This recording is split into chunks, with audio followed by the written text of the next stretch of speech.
All right, we will be starting now. Good afternoon, ladies and gentlemen. Welcome to this webinar on becoming an AJET author or reviewer. I'm Alan Sung, the facilitator for this webinar, and currently serving as part of the ASCILITE executive and organizing this series of ASCILITE webinars this year. First, I would like to introduce you to the presenters for this afternoon's webinar. We have, first of all, Associate Professor Michael Henderson from the Monash University and Dr. Beng Lee from the Western Sydney University. Now, Michael and Beng are lead editors of the Australasian Journal of Educational Technology. For this afternoon's 1-hour webinar, the presenters will share for a segment of the hour, and the remaining time will be open for question and answer. So without further ado, please help me to welcome Michael and Beng. Thank you, Alan. It's wonderful to be here. Just to get a bit of an idea of what everyone's interests are, could you just use the chat window, and it's great to practice doing so anyway, whether or not you're interested in contributing as an author or as a reviewer, or indeed both. So just use the chat window to add those details in, and then I can cater along those lines. Okay, so we've got a bit of a mixture already. Okay. Well done, Alan, for carefully selecting both author and reviewer as a title. Okay, so let's push on then. We're going to get through a few key ideas that we need to get across in terms of what the AJET focus is, the kinds of standards that AJET requires in both authors and reviewers, and then we'll also talk about the process of becoming both. So first of all, the editorial team is quite large, and it's something for you to be aware of because you might be dealing with any one of these people. So there are 3 lead editors, and CB, who just messaged me to say that she's been popped off by her machine. You know how all these things happen. She's presenting with me, but also we have Associate Professor Eva Heinrich, who also is one of our lead editors, and a fantastic group of associate editors. And we'll talk about their role in a moment. But I think it's important to start off first and say the focus and scope of AJET. Those of you who may have published with AJET a while ago or have not been really reading this section of our website, you might be pleasantly surprised, or surprised otherwise, to know that we have now become very clearly focused on post-school education settings. That includes higher education, further education, lifelong learning and training. It does also include workplace learning, such as teachers, school teachers in schools, but we're looking at the workplace learning side of things. So we don't anymore deal with papers relating to school children. And since then, that's helped our focus, and it most closely aligns with ASCILITE's vision as well. And of course, we're dealing with unpublished manuscripts, so we don't republish work, and we have to be careful of that. We do accept qualitative, quantitative, and mixed method studies, critical reviews, or analyses and theoretical positions. So we do often have a large focus on empirical data, but that's not to the exclusion of theoretical pieces. So we do have a very strong focus on every paper should have some sort of theoretical grounding, and it needs to be methodologically sound. We do expect that there is a contribution in every paper either to educational technology practice, and that may be in terms of how things are designed or how they're implemented and the impact of that implementation, and possibly policy. But also it might be a strong contribution to theory. And we also, as a journal, look for variety. So if you have a look back over the last few years about the kinds of papers that we've been publishing, you'll find that it's interesting to see that at any one point in time, the kinds of papers that we're publishing are fairly important to the field of higher education, educational technology. So for the moment, or last year, we saw some highly cited papers around MOOCs, learning analytics, some gamification, and e-portfolios is still up there. And in some respects, those kinds of topics sort of relate to the areas where higher education is looking at the moment. So about AJET, AJET's been around for quite a long time. Most interestingly, since 2013, we've been publishing 6 issues per year. We are an open access journal since 2008. And last year, we moved to also having early release of papers. So we are trying to get scholarly, well-developed work, research in our field that's most important to our community out freely through open access and as fast as possible through early release. We are indexed and we have an enviable reputation and ranking compared to other journals. Just to highlight the kinds of things that we do. So every year we publish around 48, 45, 46 papers. The variation in papers is dependent on the special issues. 2017 will be a bumper crop, and we'll have published way in excess of those numbers. We have about 6 issues each year, and we have quite a lot of downloads, as you can see.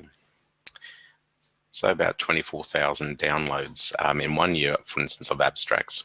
And if you want to look at these details in any extra detail, then go and look at the first issue of this year. And the first issue of every year, we do an analysis of our publication details. Just to point out that we do early release. So as an author, you might be interested in this because it means that we can get your work out as fast as possible, which we think is the best service that we can do for our community. And just to give you a scale of what this means, for us, it means that as editors, we need to stay quite fluid because we can't just fixate on the 6 issues each year. So at the moment, there are already 38 papers published under early release, which is pushing us right through the 2017's allocation of papers into 2018, but it's up there. So we're not holding off on a paper until 2018. It's already published. But also, we've still got another 22 papers in the pipeline that'll be coming out in a relatively short amount of time as I go through the copy editing or galley-proof stages. So that's interesting for authors because there's multiple stages, but also for reviewers because it means that we really are interested in your reviews in a timely fashion. To give you a sense of our rigor, we've got a very enviable position where we do not seek copy.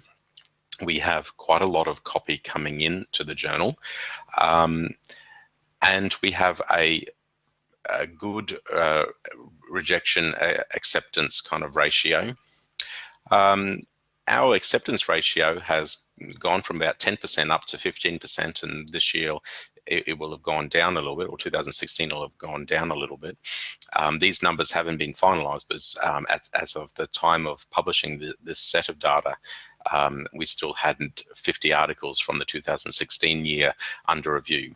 But the percentage has gone back down a little in our acceptance, but it goes to show that we have quite a few papers that don't get through at various stages. And we'll talk about those stages in a moment. So here's our editorial process. So first of all, obviously authors will submit. And in that submission, we'll talk in a moment about the author guidelines and the expectations that you need to be meeting at that point of submission. But then we try to do this within 2 weeks, that one of the lead editors will be looking at your paper and either giving you some feedback on it that it's not acceptable in some form or version, but you'll have a brief explanation of why we feel it doesn't quite meet the journal's needs at that time, because it will have missed on one of the criteria in a significant way, or for instance, it might be looked at school children or some other focus that doesn't meet the journal, or it's of such a quality that already we can see at that screening stage that this paper needs a lot more work before it comes back to us. Or the lead editor will accept the paper and send it on to the associate editor. The associate editor then looks after it through the review process and will allocate at least 2 reviewers. It'll be double-blind reviewed, and through that process, there may be some communication with the authors, and certainly the reviewers may be talking with the associate editor about any queries around standards or clarifications about what should be expected if it's not already clear. So we support the reviewers in that process. The decision then is, like any journal, decline, resubmit for review, or revisions required, or accept. It's rare to have an acceptance. I mean, the AJET is a high quality journal, so even the best of writers and the most strongest of theoreticians often have still work that needs to be worked on. So it's usually revisions required and sometimes resubmit for review. But we do still have quite a high proportion of decline, which you'd expect of this journal. So as an author, what you will do at that time is receive information about your work and suggestions about how you might resubmit or what kinds of revisions are required. You will usually have 2, if not more, of the reviewer comments along with the associate editor comments. The associate editor often will be pointing to specific parts of the reviewer's comments to say this particular issue that the reviewer's highlighted appears to be a particular concern, and so the associate editor might help by triaging which of those comments are particularly important to deal with and to respond to. If you're an author and you're going through that process of revisions required, for instance, you do need to demonstrate to the associate editor where and why you have or have not made changes to your work. But that's pretty much standard, but we can talk about that if further when we open up the mics for conversation. So assuming that everything has gone fantastically and the paper's been accepted, what will happen then is the associate editor then hands over the paper, in effect, to myself as I look up the production stage of our editorial process as lead editor. And I will check the work and send it out to copy editing. We have 2 fantastic professional copy editors who work to ensure that there is consistency and both logical and grammatical errors aren't prevalent. At all times, the author is expected to have written in a high quality English, using APA format and using other style guides that the journal provides on our website. So we don't put emphasis on our copy editors to fix the language so much as to be checking for other more deeper concerns. So it is not unusual for instance, our copy editors to have pointed out that a particular citation can't be accessed via the DOI that you've provided, or that that the data that you're drawing on is secondary citation, and perhaps you should be drawing on a primary source. So our copy editors do a deep read, which is why we expect authors to fix their own language, and that's a really important point for us. After the copy editing goes through layout editing, galley proofs, we check with the authors to make sure that any final small tweaks are done, and then we finally put it out to publication. Something else I should point out, in the copy editing process, it is expected that the copy editors and the authors will talk directly to each other, and it might be as simple as just one iteration, but if there's points of clarification, then the copy editors may ask the authors to do further work. So we give our professional copy editors a lot of agency there to work directly with authors, which some journals don't do. So in the author guidelines, there's something useful to point out, and this is something also useful for reviewers, is that our papers are quite large. Often you'll find with journals these days that are around, say, between 4,000 to 6,000 words. Well, with AJET, our word length is around 5,000 to 8,000 words, and that includes everything. We sometimes accept slightly longer papers, but that is unusual, and it has to be justified. And often we'll flick something back to the author saying, please, lose a few thousand words and then send it back to us. The papers need to be de-identified for blind review. On the rare occasion, a paper there might be a detail in the paper that the lead editor and the associate editor hasn't picked up. And as a reviewer, if you see something that is identifiable and it means that you know who the author is, such as a detail of the research or the research site, then really as a reviewer, you should notify that you are aware of this to the associate editor, who will then reassign you to a different paper and will remove that detail. So we are quite rigorous about it. We do pursue the idea of a double-blind review quite seriously. So the paper also should be unpublished and not currently under review elsewhere. And if we find that it is, then we will remove it.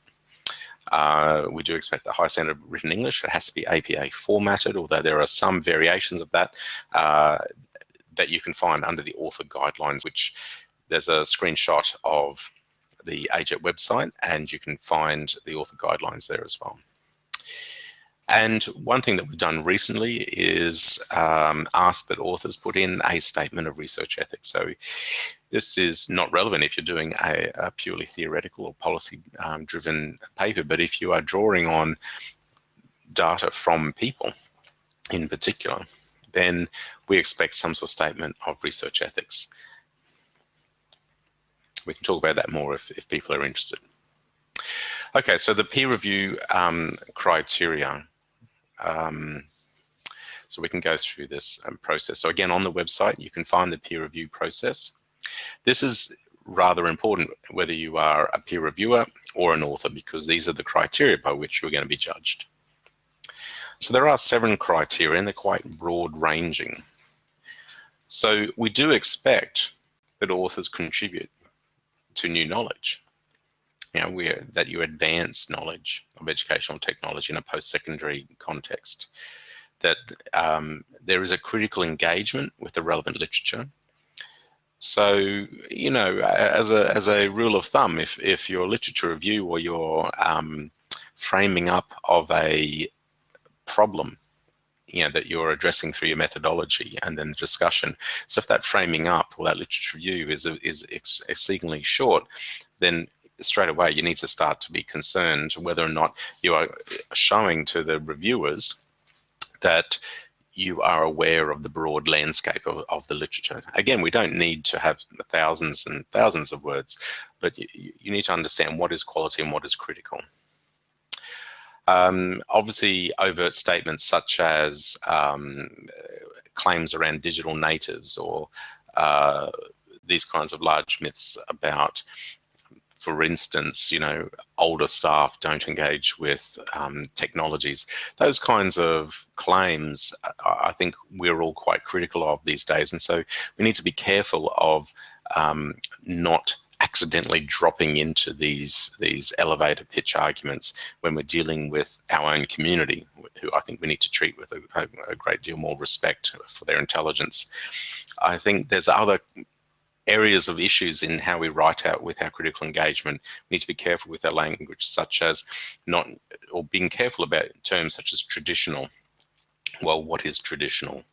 We often use the word traditional as in traditional approaches or traditional pedagogies or traditional ways in which engaging students in classroom versus, for instance, clickers or other kinds of technologies. We often use the term traditional as simply a method to frame up anything other than what we want to talk about and make it sound negative. So it's more of a oratory style argument rather than a critical engagement with literature and being exact in what we're trying to say. So we do expect there's a degree of accuracy. We also need the clarity of research and development goals. So we need to know, what are you looking at? Is this a smaller part of a larger piece of work? In which case then, that's still fine and it's relevant. We just need to be clear about what is the goal of this particular paper. The methodology is important. We do need to think about it. Often education technology research has been plagued by largely descriptive and, in many respects, perception or satisfaction-based responses. So if we're going to draw on those kinds of approaches to our work, I think it behooves us to spend a bit more time thinking about, well, what does this actually say, and can we actually make many claims of it? I think investing any time in the methodology and understanding why we're doing it in this way and what's the rigor of the data that we're getting is going to make your work stand out, and it's going to be so much more likely that AJET will be interested in publishing your work. And the same for reviewers. When you're looking at number 4, reviewers would be tasked to think, well, not only has the author been able to explain what they're doing in a degree of sort of detail and clarity, but also, is it an appropriate methodology, and really what is the nature of the data that's being collected, and the relation of the findings to that data. So we can go through the other items. They're all fairly obvious. The quality of the empirical data, the analysis, presentation, interpretation of results, and the idea that there should be some sort of conclusion as well. So often I find that either the discussion or the conclusion is cut short. Often authors run out of word length, and so then they start cutting words, and their discussion or conclusion ends up being a paragraph or two. And I think we're cutting our legs out from under ourselves when we take this approach, because we're losing the opportunity to make a significant and meaningful contribution. So I strongly recommend that you think about not just presenting a description of your data, but an interpretation of what does this mean, and how can we justify this interpretation, either referenced through the literature or through a logical extension of the data that you've got, a logical argument. And finally, we're talking about the quality of writing as well. Hi, CB, it's welcome to have you back. Sorry that I'm late. No worries at all. So I've just been going through the peer review criteria and talking through these kinds of issues. And also, we've already talked about the screening process. So we can come back to those at question time and talk about those. So I'll just keep pushing on, because I'd like to finish this in the next 5 or 6 minutes, and then we can open up the mics to conversation. So the reviewing for AJET, look, we seriously value our reviewers. The reviewers are the lifeblood of the journal. The reviewers have got a very important role, and so we don't let anybody become a reviewer, because the reviewers guard the integrity of our journal in regards to the quality of the articles published.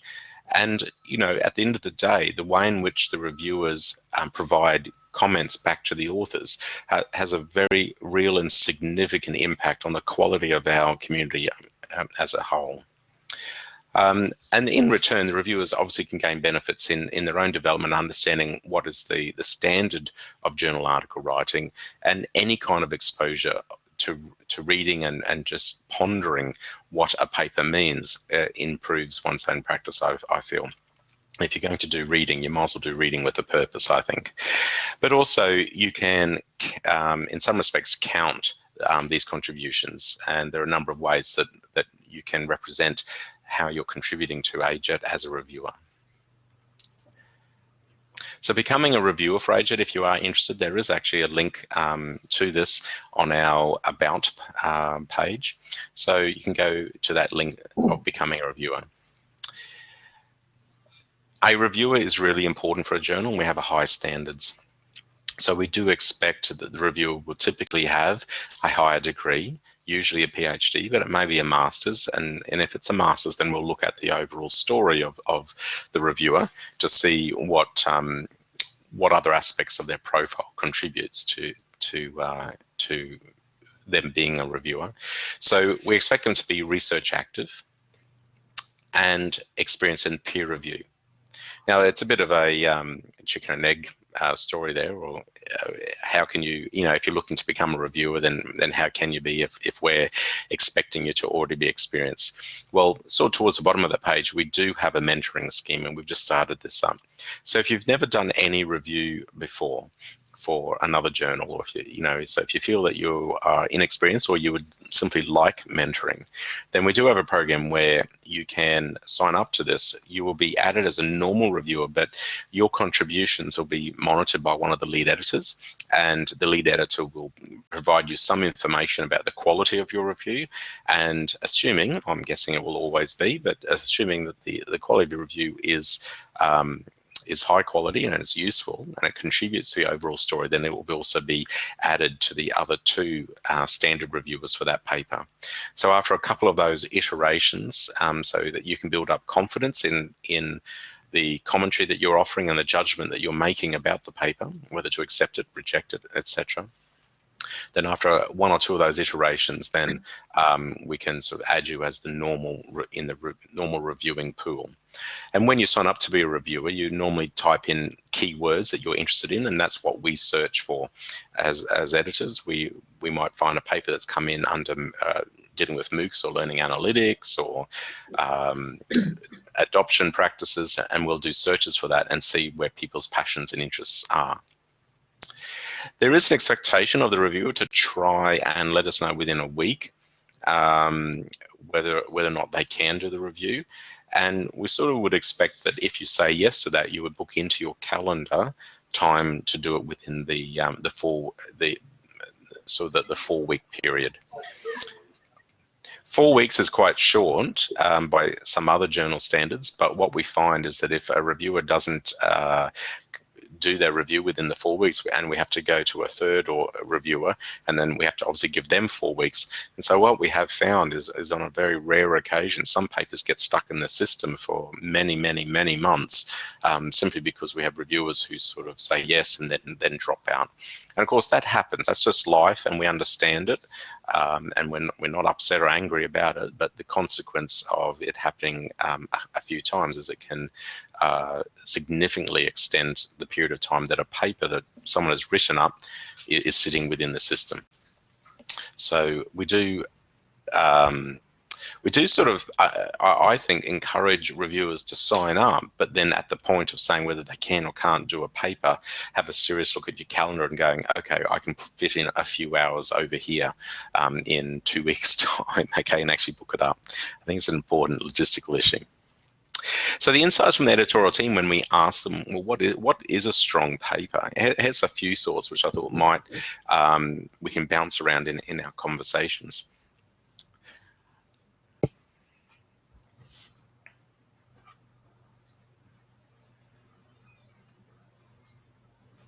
For me, I think a thorough discussion and conclusion is important.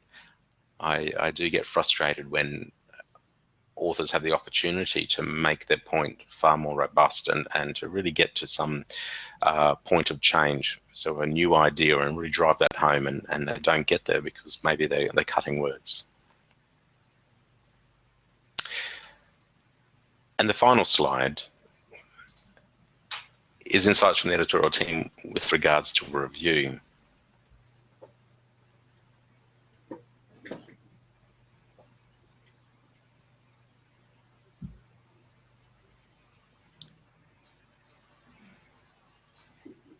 And I think that one of the hardest things is to provide clear advice. It's very hard to do that. Okay, so there are a few insights, and what I'll do is open up the microphone now. Alan, I think this is what you do. You spend a bit of time having conversation. So we've got CV here and myself to talk through any of these processes of the review side or the authorship side of things. Okay, thank you very much, Michael, for sharing with us. And now, as Michael has mentioned, we'll open the time for questions. So if you have any questions, you could either type onto the chat box, or you could just ask through the audio. Yeah.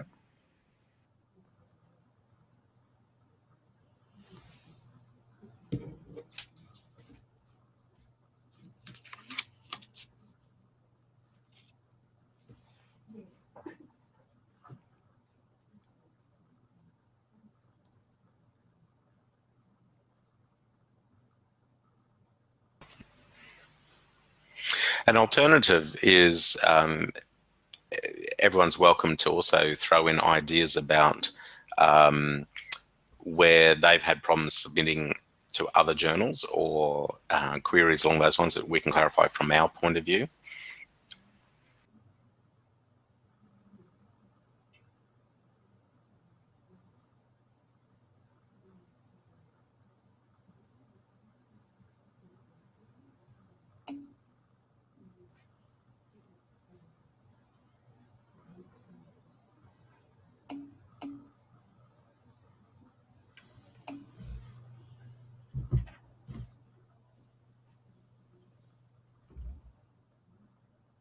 Okay, we have a question from Michelle with regard to research ethics statements. So it's posted onto the chat. Tricia has a question as well. Thanks, Alan. Yes, okay, so we'll talk about Michelle's question first regarding the research ethics statement. Look, this arose from the sense that and of course, remember, AJET is an international journal, so we have papers being submitted to us from all around the world, and there's different understandings of what research ethics requires. I think there's a distinction here also of saying, okay, there's research ethics in terms of your institution requiring you to request permission to conduct your research according to institutional requirements, but also research ethics is a much broader category of where we as researchers have an ethical obligation that may extend or be more expensive and demanding than what our research ethics committees might be requiring of us. And regardless of whether or not you can get away with doing certain kinds of research, I think there's a question here of saying, well, what's the basis of you collecting data about, say, your students? So often I think it's really related to research ethics committees and your permission to conduct that research. But I think there's an opportunity here. One of the interesting examples might be using of Twitter. So Twitter posts, if you're collecting Twitter posts and you're starting to make statements about your students or learners, might not even be your particular learners, so some people will interpret the Twitter posts as being something that's public and published, and so therefore it's open access to really sort of grab all that data and do anything you like with it. And indeed, there's no pressure even to de-identify that data. But what are we doing in response to that? So we might get away with doing that without research ethics committee restrictions, or indeed they might give the blessing for it. But I think there is a statement there for us to go, well, how are we considering our responsibility to those people who never thought that their tweets are going to be analysed and scrutinised and commented upon and possibly even judged. So I think it's something that we need to be thinking about. The statement in the paper really can be just one sentence. We are not overly strict about it, but what we wanted to do as an editorial group is raise the profile of our responsibility to the people who we are researching. So really, we don't have a very strict set of criteria or examples around that, but we just want to see that the authors are addressing whether or not they feel that they've had an appropriate response to ethical requirements. And I can see that CB has already been replying to Tricia's response. So I'm agreeing that the experience can be quite different. I think reviewing for any journal is a fantastic first step because it forces you to reading the whole paper. It forces you to make judgments about it. So it's not just grabbing a paper from another journal, having a look through it and going, oh, yeah, it's about that length and it has this kind of structure to it. When you're reviewing, you're trying to make sense of an argument to an argument, and you're having a sense then of the judgment that you're making. And of course, the associate editor who's dealing with you as a reviewer will let you know at the end of the process what the final decision was. So then you can think, oh, I said I made this judgment, and the associate editor has agreed with me, or the other reviewer, I should say, probably has agreed with you, and so the associate editor has made that decision. And similarly, if the outcome is different from what you've recommended, you can start to calibrate your thinking. So I think a review stage is fantastic for that. So we've got a question here about where the articles are being submitted from. We have, in every issue, we probably span across, in the 8 odd papers that we have in an issue, we probably span across 6 different nations. We are constantly being sought after by the international community as a publication location. From the, from America through to United Kingdom, Europe, quite a few from Asia more broadly, but Australia and New Zealand is, as you would expect, strongly represented. Almost every issue we have a breakdown of the countries that the papers are coming from.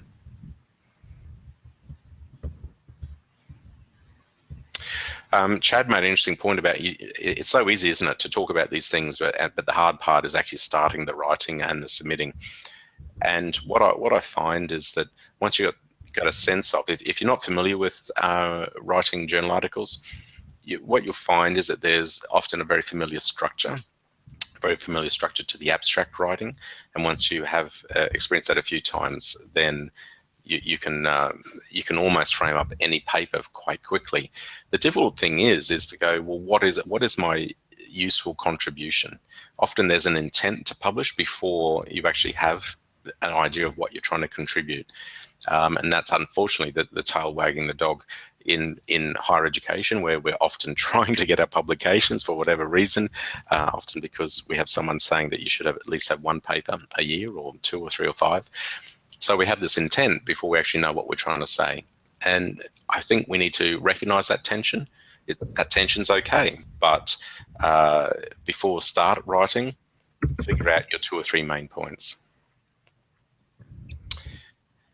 In terms of how many articles are typically reviewed, well, obviously you have the opportunity to say no. It's always horrible, isn't it, to say no, but we understand. We'd much rather you say no to reviewing than to say yes and obviously let yourself down and let us down. So CB's already replied to that response, so probably about 2 or 3.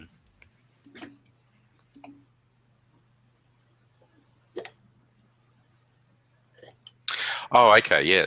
Alan, that's a fantastic question. So as a field, technology-enabled learning or educational technology, we do have a lot of cross-border academics, and I think that keeps us as a very, flavorful and sort of dynamic, mobile kind of industry or field, because we're constantly getting new ideas coming in from other spaces. The problem with that, though, we do have a very significant problem, and that is when we have people adopting a largely descriptive approach to the educational technology application, because not enough deeper thought has been offered around what does this mean, either to adding to our deeper understandings of education technology or making deeper connections between the nature or the role of the technology and the disciplinary knowledge or practices of pedagogy. So often we have situations, for instance, where someone might try to submit a paper that they think is really useful and wonderful, and it's obviously been quite meaningful for them to, for instance, implement a technology, choose your own technology there. Let's say, for instance, clickers or in-class polling. So we might have someone who decides, oh, I'm going to use in-class polling, I'm going to use it in my engineering or nursing or education or languages class, and then surveys students who say that it's all great or it's all bad. And so then we have an AJET paper that is doing something that we've seen done before, reporting on data that doesn't probably offer a new insight into the cognitive processing or the emotional standing, or it's simply satisfaction data, which again we've seen many times. And at the end of the day, the conclusions are probably going to be, so I could write the conclusions before we've seen the paper, in terms of, oh, students sort of like this, we probably need to do a bit more work. The next paper is probably going to focus on something.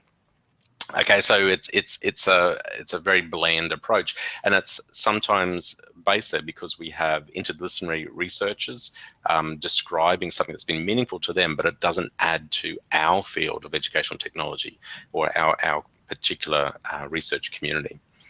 So I thoroughly recommend any academics who are coming in from other disciplines to hook up with an educational designer or education technology research, or someone who's engaging in pedagogy or thoughts around deeper meanings between the role of education and technologies, and that then will spark deeper thoughts. I think it's useful often to pick up a framework, a theoretical framing of the paper, of the purpose of why you're trying to do something, what you're trying to change, how this relates to deeper understandings of knowledge or pedagogy. Easier said than done, but I mean that's what we are hoping. Thanks, Alan. I think one of the best investments that someone who's engaging in education technology can do is to keep an eye out for the framings that we see in papers. So when you look up a paper on AJET, for instance, and you'll see, oh, this is a paper about MOOCs, or this is a paper about e-portfolios, I would strongly recommend either potential authors or reviewers to look beyond that and go, well, sure, that's the software or the hardware, but what's the practice? What's the context? What's the theoretical understanding that's going on here? Is there a deeper understanding, the connection between that and something else? Because in education technology, obviously, one of our major problems is never being able to truly prove causality between one intervention, or certainly not in situated practices like a real classroom. So to make a connection between one single intervention, such as the bringing in of clickers or e-portfolios, and student learning outcomes, is there so many other context-based issues involved? In which case, then, how are you making arguments? How are you building up the strength of your statements to make a claim to our understanding? There's nothing as so clear as simple causality in education.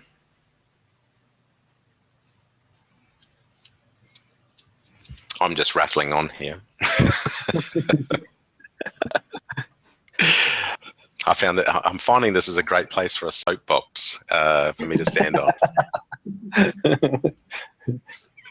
Any other questions from the floor?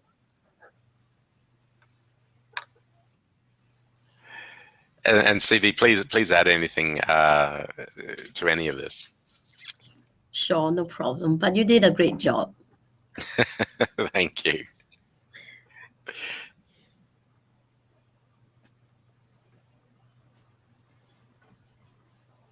Fantastic. Thank you, Chad.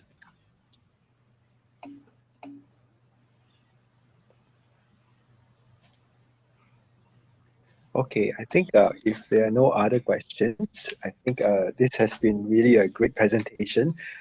Thank you so much, Michael and CV, for being here and to share the insights with our colleagues here. So we hope that you have found this session useful, and we will keep you informed about the webinars scheduled in the coming weeks. So hope to see you again at the next ASCILITE webinar. So bye for now. Thank you very much again. No problem. Thanks. Thank you, Alan. Thank you, everybody.